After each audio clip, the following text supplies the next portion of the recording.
क्या आपको पता है कि बिहार की ज़मीन इतनी उपजाऊ क्यों है? इसका सबसे बड़ा राज है यहाँ के द्वाब्स, यानी 2 नदियों के बीच की सबसे ताकतवर मिट्टी। चलिए 60 सेकंड्स में बिहार के 4 सबसे बड़े द्वाब्स को समझते हैं। ये है हमारा प्यारा सा बिहार।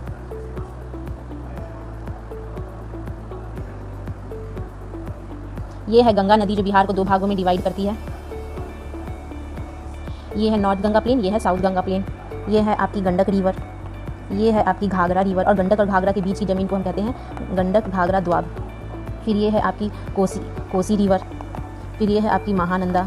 कोसी और महानंदा के बीच की ज़मीन को हम कहते हैं कोसी महानंदा द्वाब, और कोसी और गंडक के बीच की ज़मीन को हम कहते हैं कोसी गंडक द्वाब। ये वाला एरिया कोसी गंडक द्वाब। इधर से आती है सोन रिवर, इधर से जाके गंगा में मिल जाती है। तो ये है आपके सोन रिवर, और सोन और गंगा के बीच के एरिया को हम कहते हैं गंगा सोन द्वाब। अब ये द्वाब के बारे में हम जानते हैं। तो गंगा सोन द्वाब में आपका सोन कैनाल होता है जो ब्रिटिश ज़माने में बना था।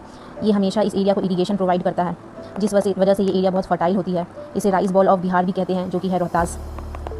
और अब आते हैं हम घाघरा गंडक द्वाब पे। तो घाघरा गंडक द्वाब भी बहुत फर्टाइल एरिया होती है। इसमें आप सारण प्लेन देखते हैं जिसमें गोपालगंज, सीवान और सारण डिस्ट्रिक्ट आते हैं, जो गन्ना और गेहूं की खेती के लिए बेस्ट होते हैं। फिर हम आते हैं कोसी गंडक द्वाब में। यहाँ पे हर साल नदियाँ नई मिट्टी लेकर आती है, तो इसे हम न्यू एलुवियल सॉइल एरिया भी कहते हैं। यहाँ पे आपको मखाना और शाही लीची बहुत फेमस है।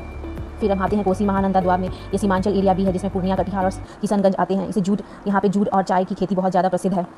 तो ऐसे ही बिहार के बारे में जानने के लिए मुझे लाइक और सब्सक्राइब ज़रूर करिए। और इसका डिटेल वीडियो अगर आपको देखना है प्लेन्स ऑफ बिहार का, तो मैंने अपने यूट्यूब चैनल पे डाला है, उसे ज़रूर देखिएगा। Thank you guys.